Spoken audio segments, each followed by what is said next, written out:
that it's fair to do you think it's fair to describe change or to characterize change in terms of the actualization of some potential?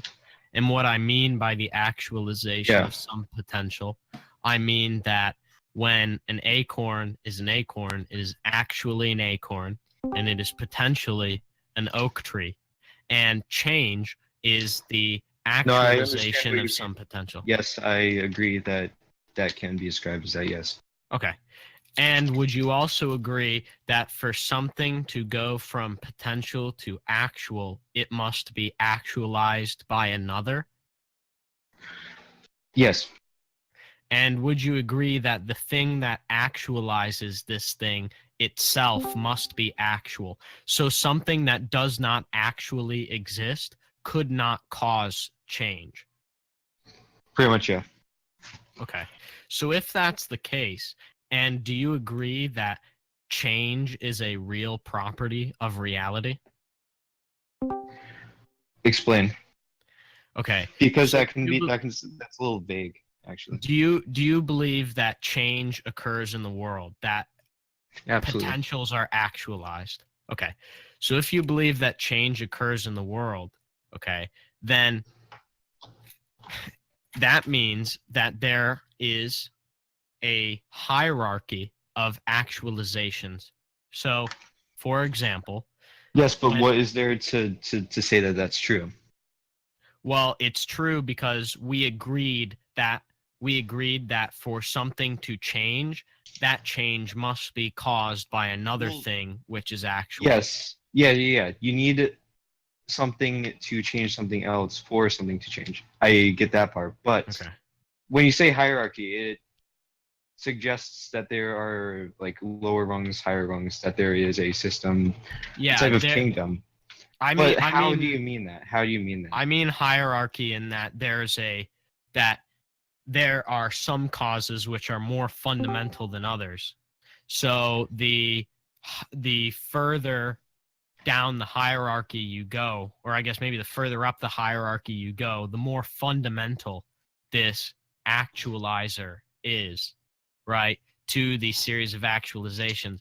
And give me a real life example. Okay, so for example, if I have a coffee cup and the coffee inside this cup is warm and it has the potential to cool. Okay, the potential for this coffee to become cool will be actualized by the actually cool air around it, and the actually cool air around it will be made actually cool by something else, like, I don't know, the wind or the weather or whatever. And the reason why the weather is this way is caused by I don't know, global warming or something like that. You also have to, that's technically, all right, so the coffee actually gives off heat to the air. So in a sense, the coffee is actualizing itself based off the cold air to become cool. No, because it involves both parties. It involves both parties. Okay. So if the coffee, the reason why the coffee is cooling is because the air in the room is cool. If the air in the room was the same temperature as the coffee, it would not change. And it's because of thermal equilibrium.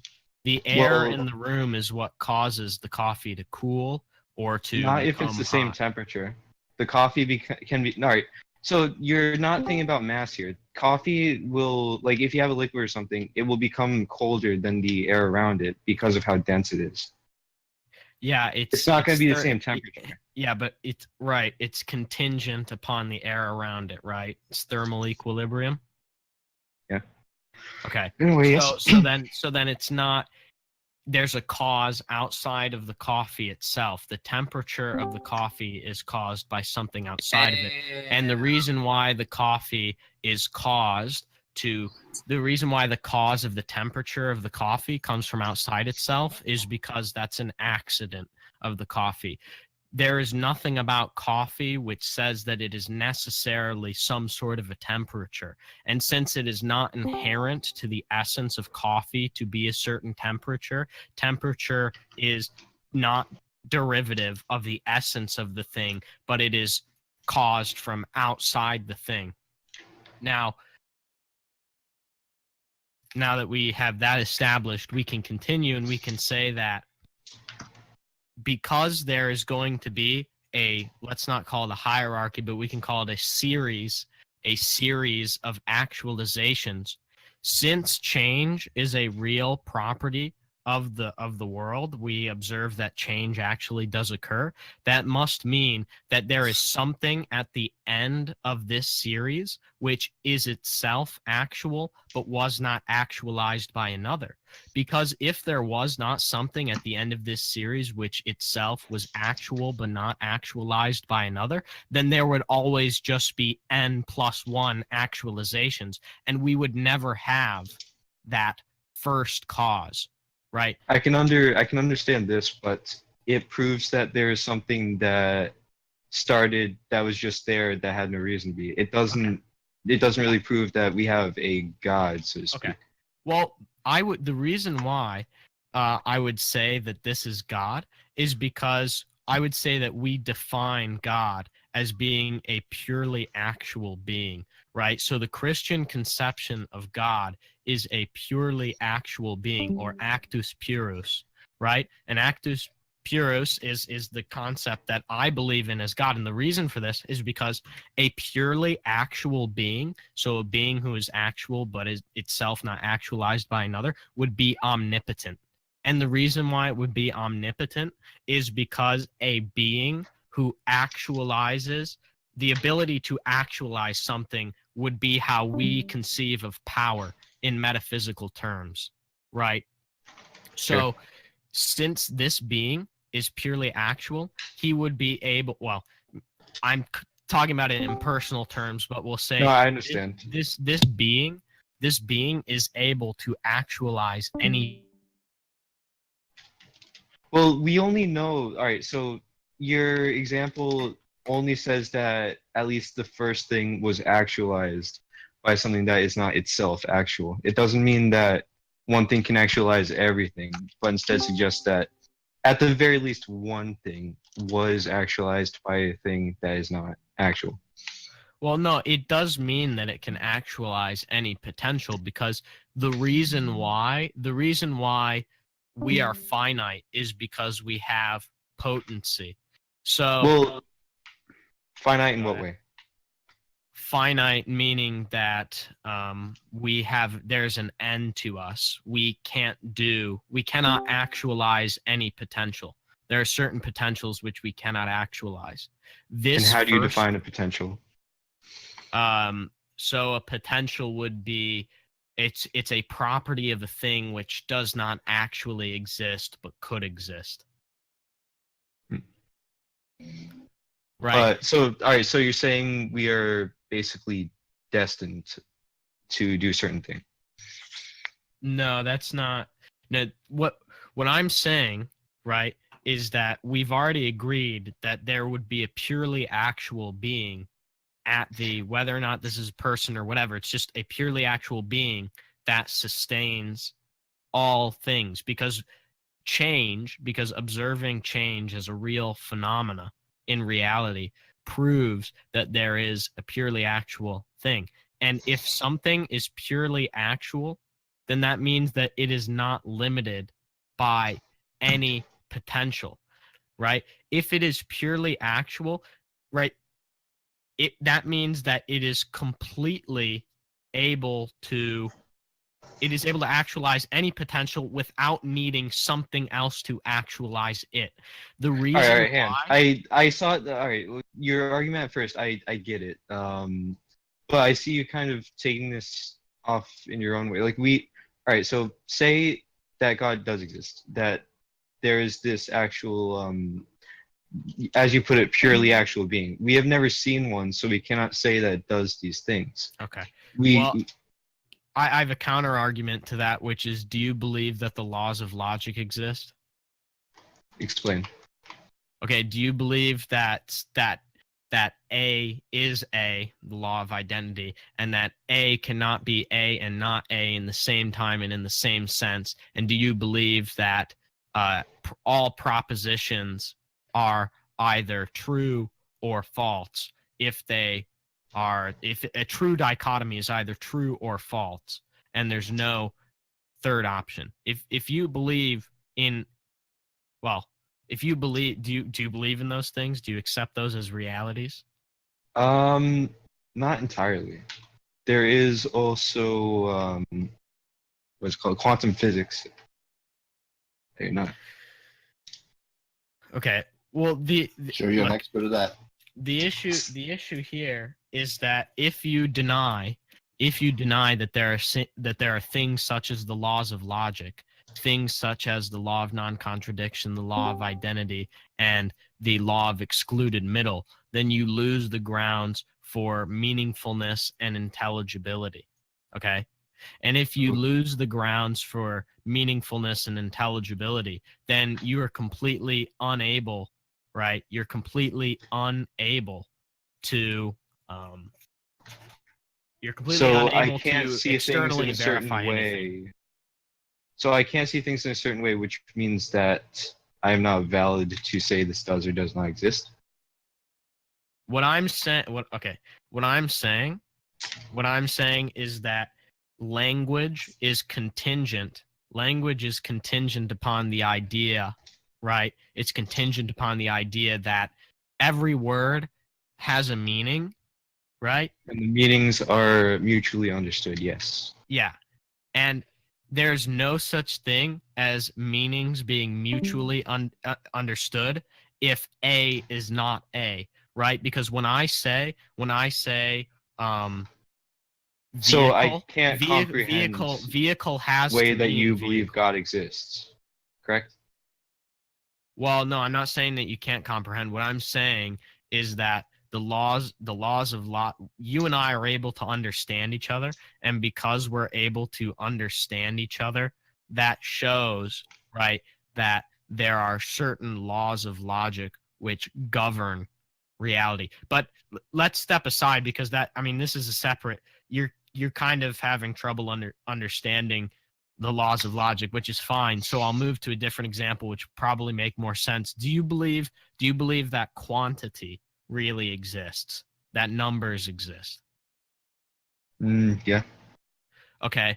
Well, if you believe that quantity exists, then you believe that something Well, which is also, not. quantity is very relative. Like, it's one of the most relative things there are. Okay. Sure, but you believe that the number 2 exists, for example. That's kind of vague. It exists in our minds, but there's not an actual just two in the universe. We see two things. We see something resembled as two, and we know that that's two because we made numbers. Well, there is two-ness.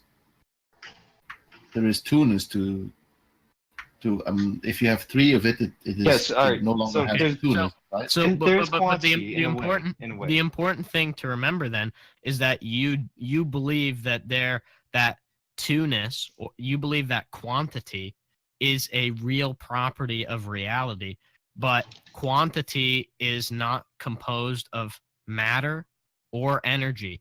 The mode of existence for things such as quantity or the laws of logic is immaterial. You yourself admitted that it's conceptual, right? So you do believe that it is a thing that exists conceptually, right?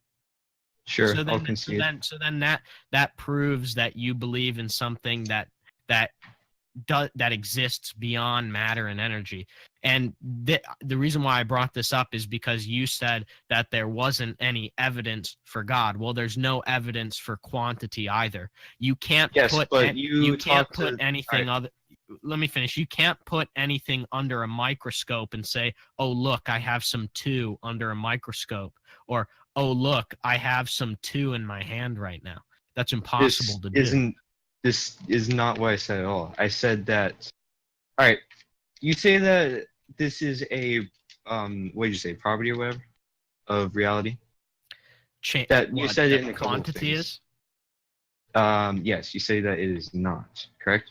No, I say that it is a real property of reality, and Okay. you agreed that it was a real property of reality, I believe. And I pointed out that then that means that you believe that there is a mode of existence outside of matter and energy, which means that philosophical naturalism can't be true. If you believe And that explain it the exists. example that you used after that. So the existence, the example that I also gave was that you cannot observe. You can't observe two-ness. You can observe. You can say I have two golf balls in my hand. You can experience two-ness, but you can't observe Well, two-ness. this is based off of objects, or as you said before, quantity. Like we define a set quantity or a set object, and at that point we can discern, oh, this is one, this is two, this is three.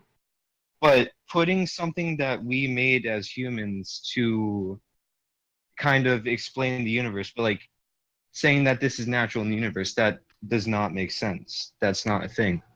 Okay, so All right. you don't think that the okay, let me ask this question. Do you believe that the universe operates in a in a law-like way? Or do you believe that there is what's the term called? Someone could probably help me out with this. That universe operates in the uniformity of nature. That's what it is. Do you believe in the uniformity of nature? So the belief that when if I drop my pen will always drop to the floor. It doesn't matter how many times I do it. Nature is uniform and it operates in a law-like way. It is not the case that if I drop my pen enough times, a certain percentage of those times it's going to start floating to the sky instead of falling to the floor. Do you believe that? Do you believe in the uniformity of nature? Well, that's that's still kind of vague because they're all right.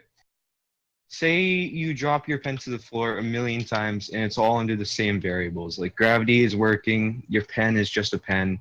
It's gonna fall to the floor under the same variables. But it's with the time it takes to do that, just infinitely, there's going to be changes in your environment. And as you say, it's the uniformity of nature. There is no uniformity. Like So you don't. nothing is going to exist just because another thing exists all the time. How are you able to determine that the uniformity of nature does not exist? Right? So, all Because right, explain just real quick. okay, How do you think it is? what I mean by that is for you to deduce that the uniformity of nature is not the case, right? That requires all reasoning, all logical deduction requires that nature is uniform, right? Because if nature was not uniform, then we would not be able to reason, right? And it goes back to the case that if it were not the case that the universe were governed in a law-like way, right? Then I could say, that my favorite color is dog. Okay, and that would be just as valid as saying my favorite color is blue. But Well, we know that that's one of those statements is valid all and the right. other one is invalid. And the reason for that is because there are laws of logic, right? Such as This is the the law of same as I identity. said before. The like blue dog. These are things that we made in our minds. You can't say that because the universe doesn't work. That all right. What you're explaining false reasoning Okay. as the universe basically not being uniform. Okay, so you're saying that we merely came up with these concepts, right? And that's why they're not necessarily true, right? Because Well, no, there's we there put ideas to things that we observe in the universe, but these are also things that we make. The mirror does not the universe does not mirror us. We instead kind of mirror the universe in well, our mind. are you trying to say, right? Are you trying to say that because these things are human constructs or created by human, they're human concepts, that they're not absolutes? I'm not saying that either because, all right, so human constructs like numbers and stuff, they actually like do determine the universe, but they don't exist in the universe the same way they exist in our minds. Like you said, you can't just put something under a microscope and two is two. Exactly. So we do agree. We do agree that there is the existence of non-material, that there is another mode of existence which is beyond the natural mode of existence. We both agree that there are supernatural, or we can call them transcendental things, right? Because transcendental is, more palatable to the people here. So we'll call them transcendentals. We can agree that there are transcendentals. All right, I know what we observe in the universe, but I can't, because we don't know the fundamentals, like in their truest, most fundamental form of the universe. We know that gravity works. We don't know why. We know many different things. That atoms exist. We don't know why. But we can't just say that, oh, this is uniform, because this is how we perceive the universe. We don't know if we are correct or not, because there's literally no way to actually tell. Our creation of numbers and all that. Do you know that you're correct as to the fact that we cannot know whether or not we're correct? Are you correct in that instance? Or is that not correct, right? Because you just said we can't know whether or not we're correct on anything, but that itself is a claim, which is making a claim to correctness, right? So it's either the case that there is no such thing as being correct, or it is the case that there is such a thing as being correct. But if it's the case that there's no such thing as not technically an actual thing, because, like I said, it's something that we created. Is it correct that correctness is not an actual thing? Or is it false? Is it let's stop using the word correct and let's start using the word true. Is it true that there is no such thing as truth because it's something we created? In do you not understand? Yes. We don't acknowledge how that's self-refuting. Know this, though. Well, right. If truth doesn't exist, then the idea that truth doesn't exist can't be true, right? Therefore, the opposite would have to be true. It would have to be the case that truth does exist, right? So you're saying that what I'm saying is a paradox, or contradicts itself, and so must be. Yeah, it's self-refuting statement. Yeah, it's a self-refuting statement, which is why relativism is flawed, right? So then how do you think that we should view the universe? Okay. So if relativism is flawed. Okay, so because we're a flawed people. We don't know how we see the universe. Yeah, I don't think that we observe the universe perfectly or that we have absolute knowledge, but I think that we can begin by having a different theory of epistemology, and we can say that truth is that which corresponds to reality. Okay, so if we define truth as that which corresponds with reality, then we have a basis for intelligibility and meaningfulness. And the reason for this is because if I say there's a dog in front of me and there is a dog in front of me, then it's true. If I say that there's a dog in front of me but there's not a dog in front of me, then it's false, right? Truth is that which corresponds to reality. Therefore, it is objective. It is independent of our opinions, right? If a bear shits in the woods and you're still there, and you're not there, the bear still shit in the woods. Essentially, okay. Yes.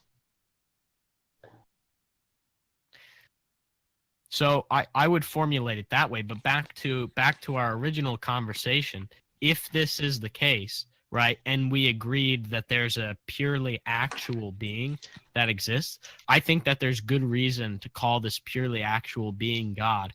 And the reason is because a purely actual being would be omnipotent, because he would be able to actualize any potential. Because the reason why we cannot actualize any potential is because we ourselves have potencies that require another thing that is actual to actualize them. So we're not completely independent of needing or completely independent of other causes. Secondarily, right, this being would also be omniscient. And the reason why this being would be omniscient would be because he is sustaining all that exists and actualizing all that exists. His form, or the intellect of this being would be possessing the form of all that exists. And therefore, well, when your intellect possesses the form of something, that's how it acquires knowledge. So it would not only be omnipotent, but it would be omniscient. It would also be infinite. And the reason it would be infinite is because it's purely actual, and a purely actual being is without end. And the reason for that is, once again, because finitude has to do with potency. The reason why we are finite is because we are not completely independent of requiring another to actualize us. And secondarily, not only that, but we can know that this being is, in addition to being omnipotent, omniscient, and what was the other thing? I said omnipotent, omniscient, Infinite. and omnipotent. And yeah, it would also have to be unchanging.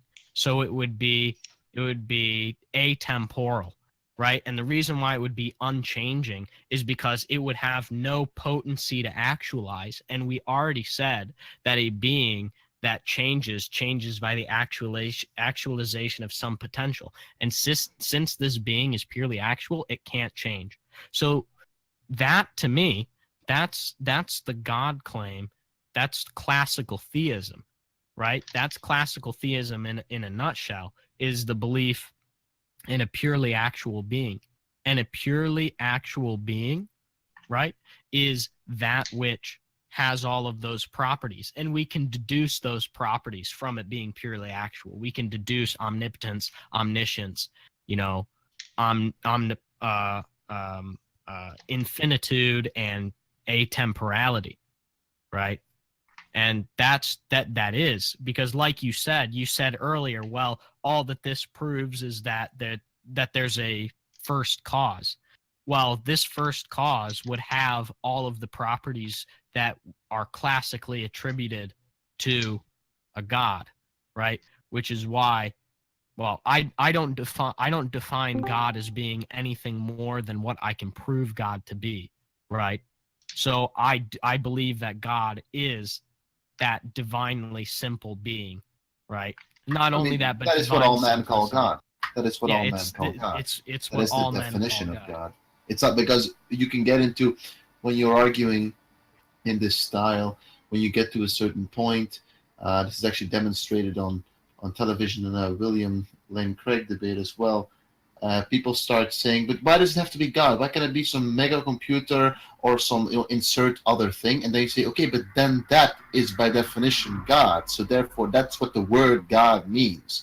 That's the definition of the word God. So replacing it with some other word is just a. I don't have a problem with calling this thing God, but I'm also saying that yes, is the thing real? The universe, all right, if these are truths, if what we have observed is indeed true, and there needs to be a true start to all of this, if the universe is logical in this sense, and we actually do see it this way, then yes, a god could make sense, but we also don't know that we know that, as I was saying. Well, yeah, but again, your argument against the argument is that that's not my main argument. I'm just saying that is also a factor.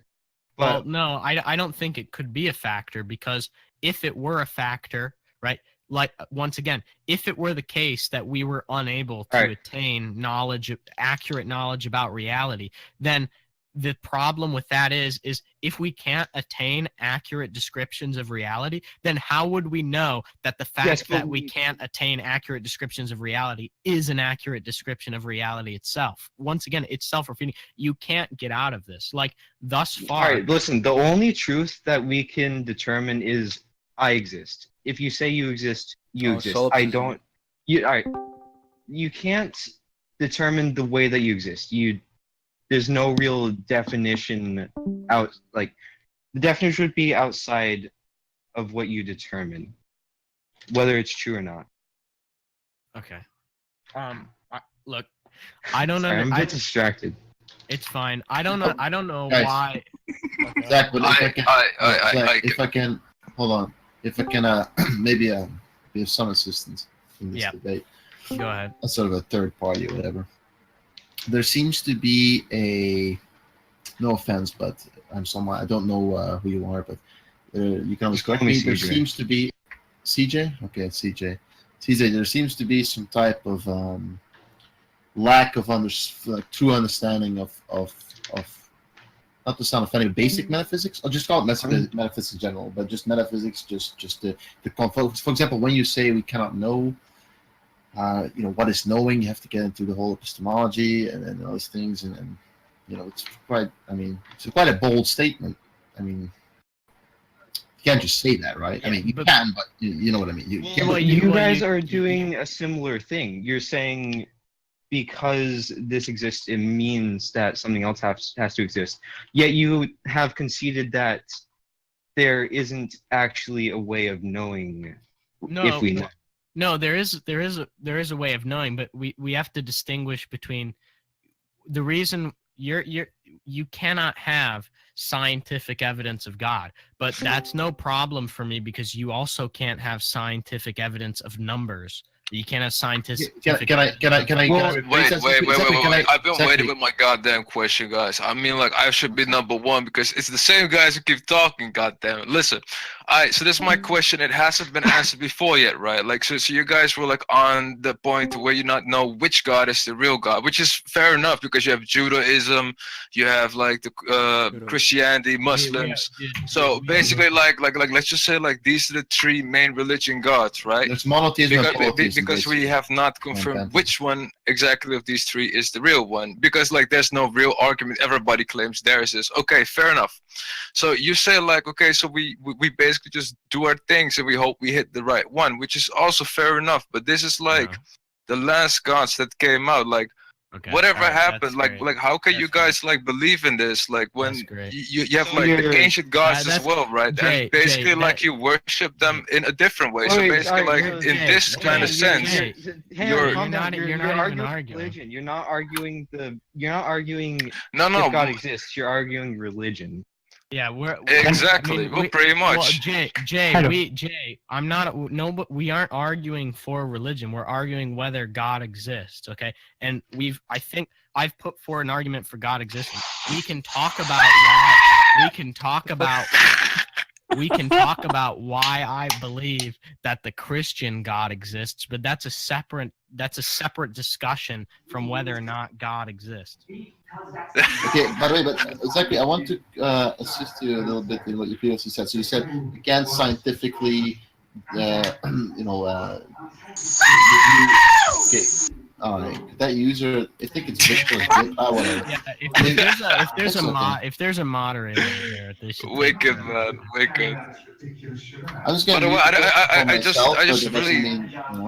I just don't think you guys are understanding what my question is.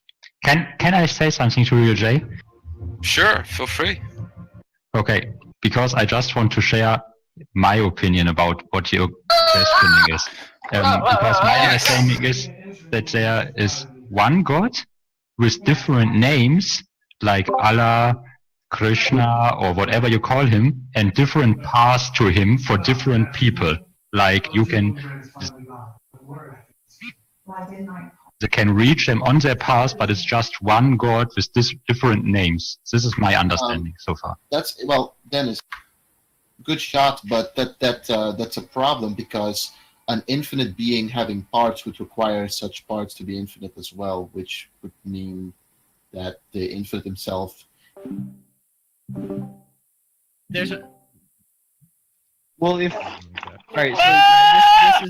That doesn't make sense because you argued that it would have to be infinite. Yeah, but it's a well-known philosophy / theology. It's partialism. It's well known. It's condemned by many theologians, but some hold it, I suppose.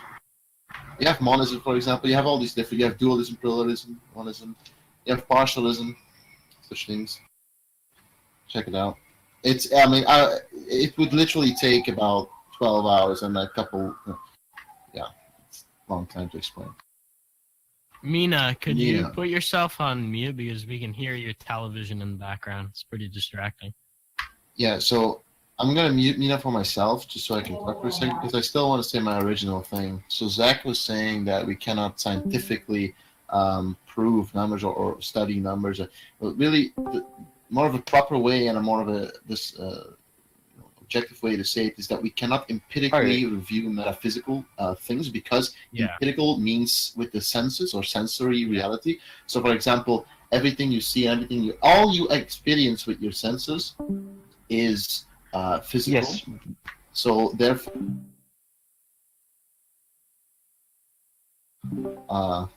dimension to reality that one cannot empirically evaluate, right? So that's the problem. Yeah, so because people want empirical proof for something that is not empirically observable. But go ahead. All right, say that this I get what you're saying, but say that this next dimension that you speak of works on a different basis than what we know, and it has the answers that we are unable to see. Yes, do not. I heard what you said. Do not please. Mix it up with a physical dimension, such as fourth, fifth, etc., all the way to the 12th, as some theories claim. You know, it's another. Just trying to. Just a word I used. Ask about what you said. Yeah, go ahead. Ask me again. Never mind. That's fine. Well, I think what Deuce said is important because we have to realize that when we're talking about questions like this like. Having empirical evidence is the wrong methodology. It's kind of like using a hammer to put in a screw, right? You wouldn't use a hammer to put in a screw. You'd use a screwdriver. You're using the wrong tools, right?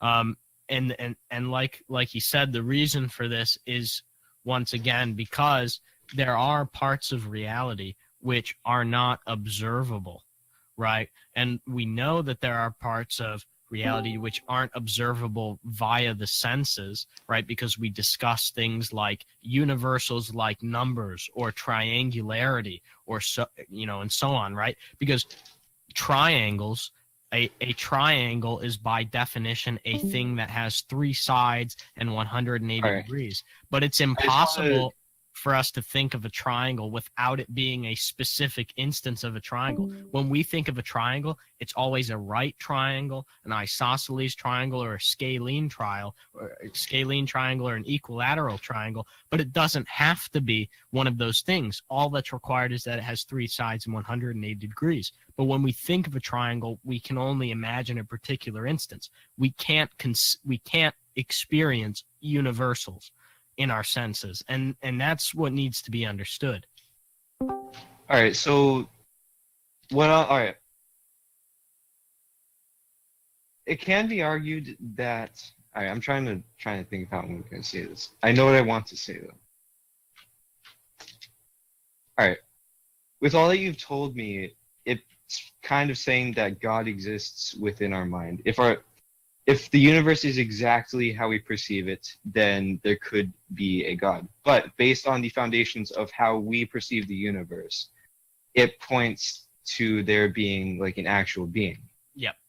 And this is based on what we perceive, though, and like the laws that we have constructed of the universe. But what I would say, it can't be the alternative because and I'll explain why. The alternative would be we perceive that what we perceive is not reality. Okay, if that's what you would have to say. So we have to assume that our perception of reality is accurate, because anything else is once again self-refuting. Because if it were the case that our perception of reality was not accurate, we would not be able to determine that our perception of reality is not accurate, right? So it is the case. So that's why I would say I am someone that our perception of reality is accurate, and therefore not only having our perception of reality being accurate, that means that our deduction that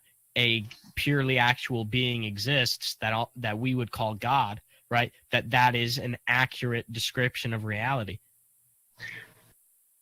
You can't hedge that our perception of reality is correct from the possibility that our perception of reality is not correct. I don't see how that works. I'm sorry, what did you say? Yeah, I'm a little lost here. Okay, look. So I'll write it in the text chat. Okay. So if you want, I'm someone I'll whenever I can, I suppose I'll steel man your arguments. You have straw man, then you have steel man is the opposite. I'll try to, and then you can review it what I said and agree or disagree with it. Because I know the terminology. It's practical. Okay, look, I wrote in voice main gen. This is the problem with saying that our perception of reality is not accurate. If our perception of reality is not accurate, then it means that the first perception, the first proposition is not accurate, right? So if we can't tell, all right, so if we're not seeing the universe correctly, we can't tell that we're not seeing the universe correctly. Exactly. We wouldn't even be able to know that, which is why it's meta. Yes, but that's it's also pointless. true, though. There's no way for us to know if we know. Okay, so do we know that there's no way for us to know? I would say yes. Okay, Like but at then our we current can know. capacity. If we know that there's no way for us to know, then we do know something, and that refutes that proposition. There's a few things that we can completely know, that So then existence is a thing and that we can't know. So we can know some propositions, which means that it's Yes, false but that doesn't we mean can't that every know proposition. We can't know if we perceive the universe correctly. We can know that we perceive, though. We just can't know if that is correct or not. I've explained to you why you can't say that we don't know whether or not we perceive the universe correctly, and the reason why we can't see why we can't say we don't perceive reality accurately is for the reason, right? For the reason that if our perception of reality is not accurate, right, then that means that perception, all right, that so our perception of reality. A non-perceiving entity could not perceive that it's not perceiving. Is this kind of what you're trying to say? Yeah, what I'm trying to say is that if it were the case that our perception was flawed, we wouldn't have the mechanism by which we would be able to determine that our perception was flawed. Guys. One thing I'm going to interject.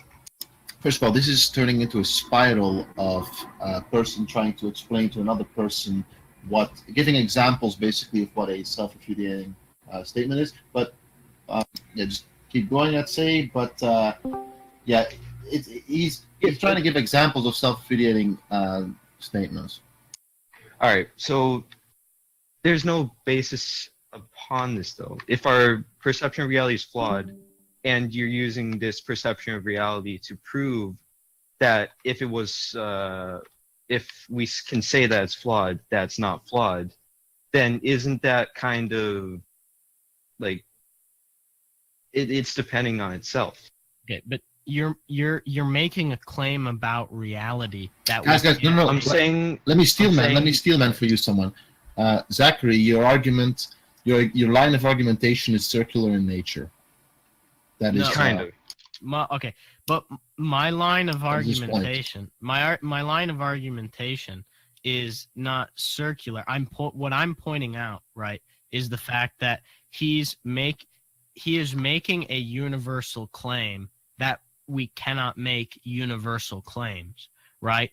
Which means that if it were the case that we cannot make universal claims, okay, then we wouldn't even have the mechanism to realize this. But so his ability to realize what he thinks is our inability to recognize universals is proof.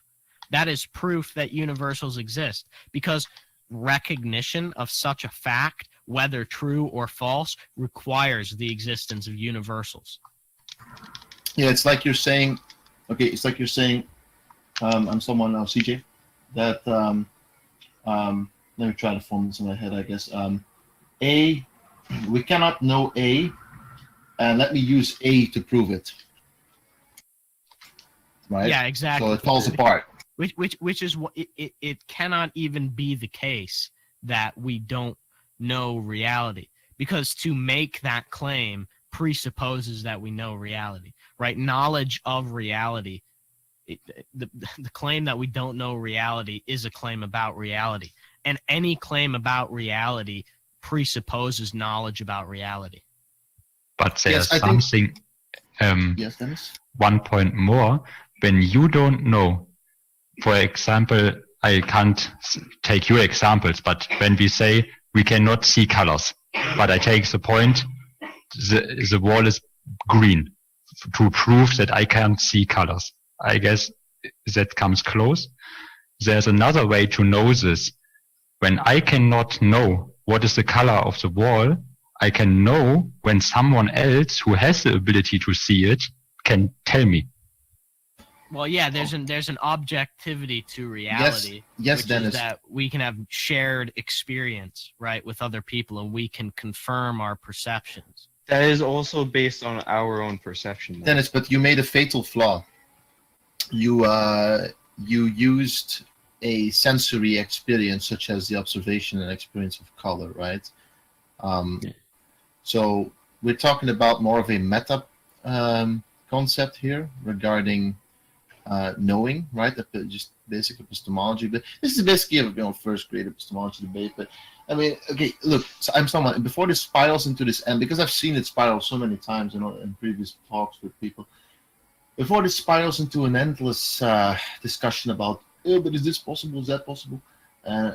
Look, you have to understand that to have meaningful discussion, both parties must agree on certain positions. No, I understand that. Yeah, so that's basically it, right? And that doesn't mean surrender to everything he says, but there's basic premises both agree on, right?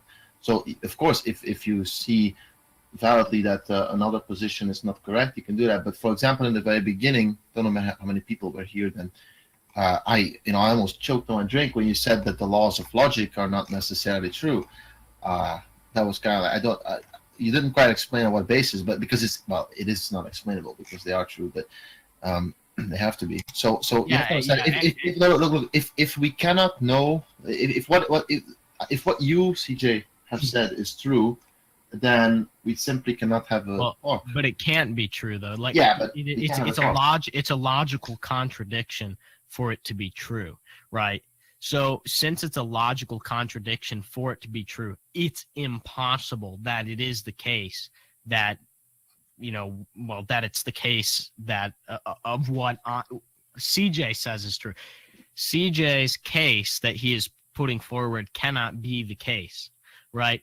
It's impossible. So it is the case that we perceive reality accurately enough to know things about reality, right? Now that I'm not denying, like, for example, there are people who are colorblind, right? And so on.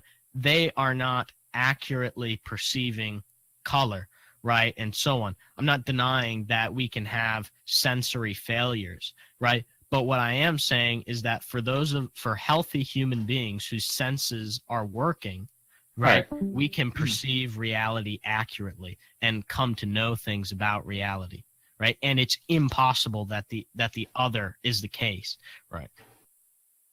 All right. I thought of something. So you were saying, give me a sec. I lost my train of thought. Don't worry.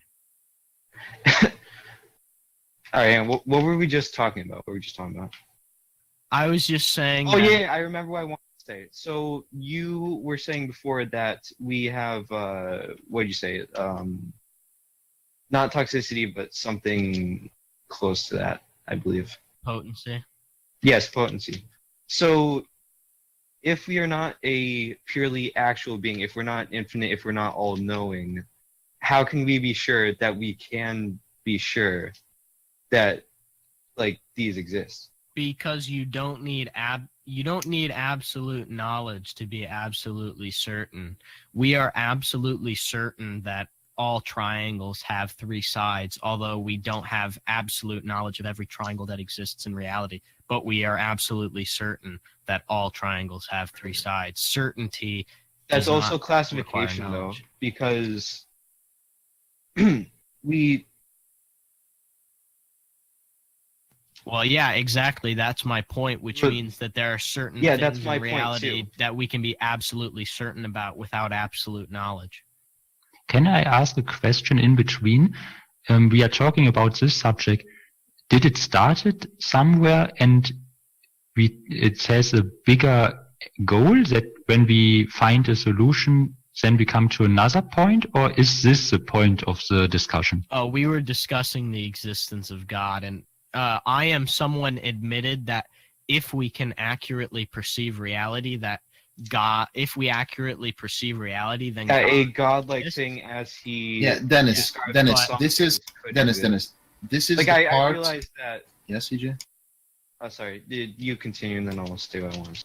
Oh, fine. Let's go. Okay, so Dennis, this is the part of the debate where both parties are coming to agreements on premises. So Zachary is making his case, setting up his premises. You can't just throw something out there in the world and leave. He has to construct it, and then CJ has the opportunity to combat whatever Zachary is trying to set up and deconstruct it and break it down. So if you break down, so the thing with Zach is in this case, Zach is being logically coherent, and if his premises are to be true, then his line of reason is true, and therefore God is real.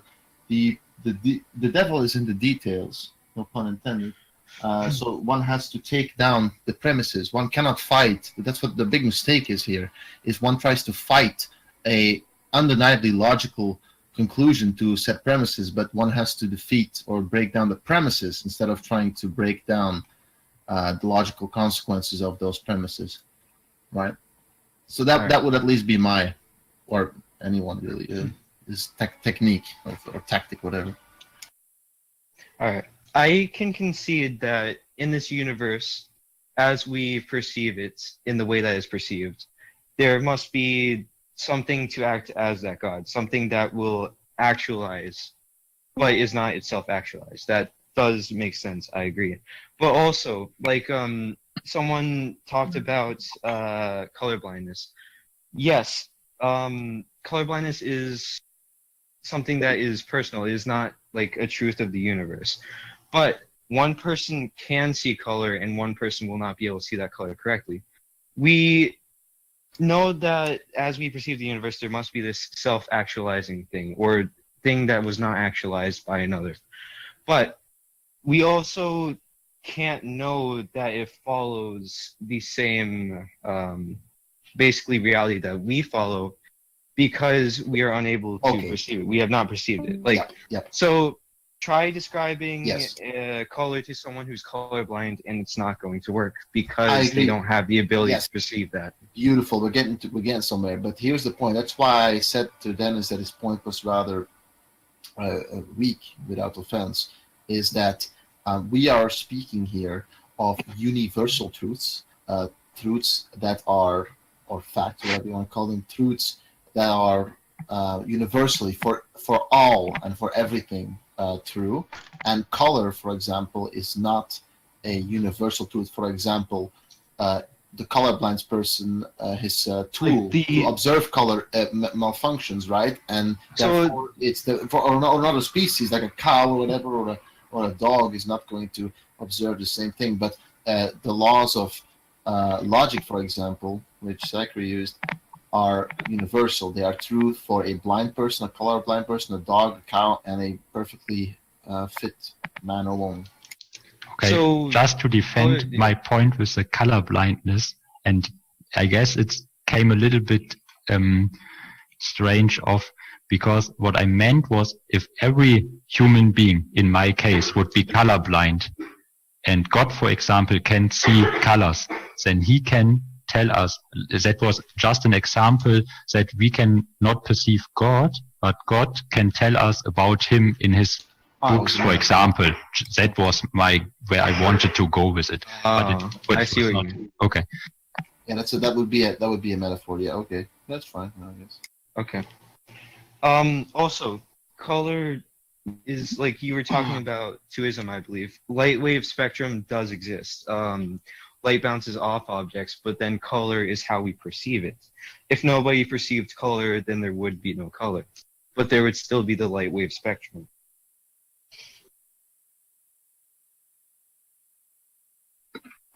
Jay DeVille, what do you mean with God in the small universe of their perspective?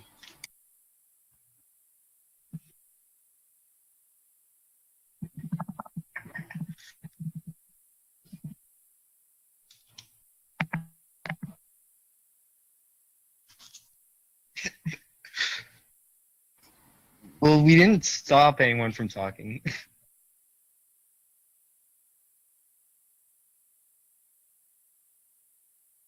Okay. Well, Jay, you can moralize as much as you want, Wait, but hold on, bring a point, please. guys. This is not an argument. Yeah.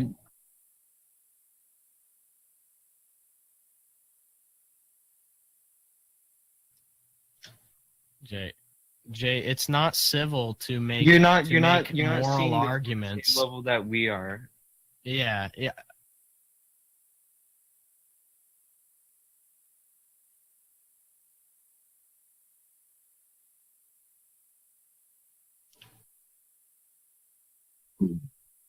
We're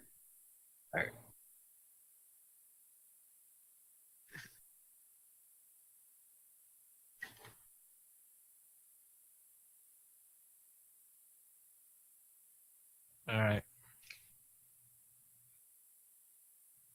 right. Hold on, I just want to. Sorry, we're not trying Zachary was just talking about how admitting that there's such thing as an objective truth, which I do believe in. If you're trying to define truth as a description correspondent to what reality actually is, then God in fact exists. That I don't understand how you go from the premise of the original part of that to then God in fact exists. Yeah, how do you know that? Because Philos, let me fill you in on the conversation because we walked I Am Someone through, or CJ through, an argument that proves the existence of a purely actual being, and he said, yeah, that would exist if our perception of reality is accurate. And so we've been discussing whether or not our perception of reality is accurate, and yeah, that's what he said. Well, I mean, if you're talking about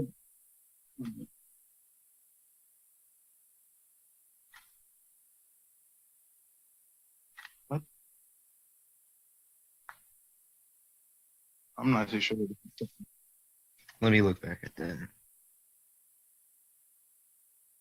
Mm-hmm. Are you guys? What did you give him, Zach? What did you give these guys? I'm honestly unable to understand. I don't know what Jay's. Something with number 6 being false. I'm just not gonna. 6 reasons for a God that you posted a couple times. Well, okay, yeah, I posted an ontological argument for the existence of God, but we're that would like completely detract from the conversation we're having right now because this is transcendental. This is This is transcendental. This is not ontological. Okay, but we're discussing a different one. We were first discussing the argument for God from motion, and right now we're discussing the nature of truth. Wait, can I just go back to the argument of motion from Summa Theologica and that thing? Anyways, so if you're trying to argue that nothing can move itself and therefore something has to have a mover and that it has to be moved by something other than its own existence, then if that thing needs some sort of extra force to push it, then how come God doesn't? You can't exclude God from your own ontological argument. There's also the fact wait. I have to respond to that because Philos. I didn't finish. Philos. I never made the claim. I never made the I'm claim not saying that you did. I never said you did, man. All I'm talking about is I just want to refer to the argument. I don't care if anybody didn't bring it up. I just want to talk about it because I feel like it's valid in discussion. I'm talking about the existence of God, and I didn't even finish. Philos, let me just say something, because that's a misunderstanding of the argument. The argument is not that all things have a cause. The argument for motion is that all things that are changing have a cause, or that which is in motion is set into motion, but God is not in motion. Summa Theologica, it's the same exact thing.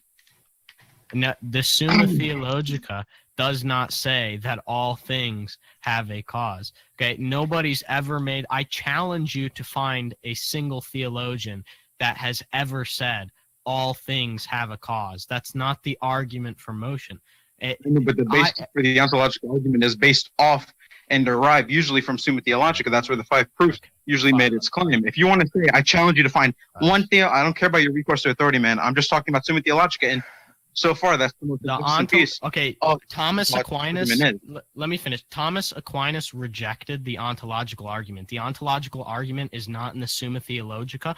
The ontological argument comes from Saint Anselm. Aquinas rejected the ontological argument. Yes, we're not talking about the ontological argument. We're talking about the argument for motion. The ontological which is Aristotelian in nature. Completely different from the ontological argument. So we are talking about the Summa. You thought you were talking about the Summa, but you weren't. You misunderstood what we were talking about. The ontological argument is the argument that says God is a being than which none greater can be imagined.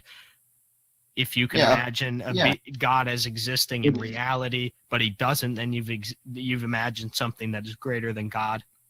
That's a logical contradiction. Therefore, it can't be true. Therefore, God exists in reality. I'm not arguing for that. I'm not making that claim right now. I was making. We were talking about the argument for motion, which has to do with Aquinas. The ontological argument, nothing to do with Aquinas. Aquinas rejected the idea that God's existence was self-evident. So that's why I interrupted you. I interrupted you because I didn't want you to go on like a long refutation of something that we didn't even put forward. Yeah, I mean, the line of argumentation Zachary is using could be described as Aristotelian in nature, which was it definitely is Aristotelian. Okay, the argument from motion is basically a digested, well-reviewed, and reworked version of the prime mover argument, which is by Aristotle.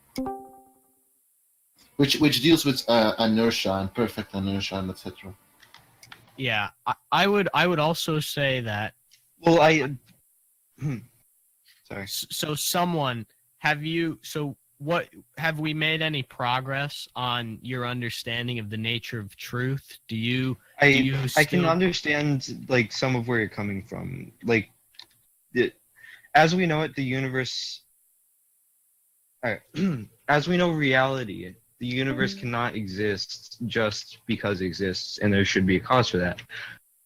And we don't.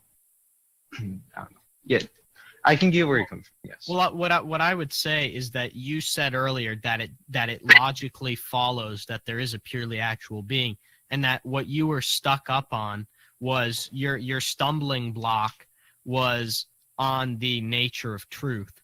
So, what I would say that if you do come around to the understanding that truth, that we can accurately understand reality, would you concede that if we accurately perceive reality, that a purely actual being does exist? I could concede that. You can make that conclusion because if you want to talk about understanding objective reality as a whole. So no, I'm not letting you interrupt me. I don't care. I'm going to talk and have my little monologue. Anyways, so if we want to talk about the whole thing with infinite regression and going back to infinite intelligence, and if you were to understand something objectively, you would need a higher plane of understanding. And in that plane, you need a sensibly higher plane than even that.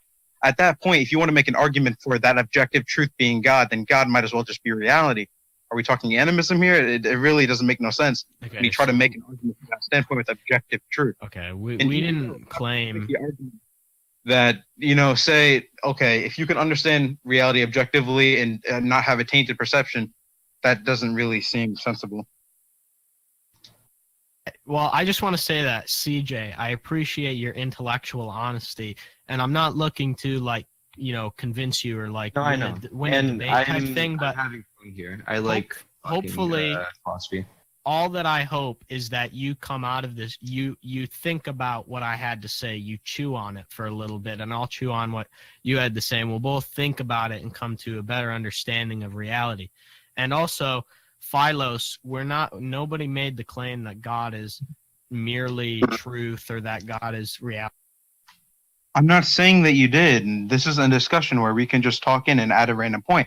I just wanted to bring up that point because I feel like it's important when discussing something like this. If you want to try this every single time, try to tell me that's not what we're talking about, too bad. I can bring up whatever I want. Well, you can, but then you're not addressing our point, which is like you're just red herring. It's just a red herring. It's not only that.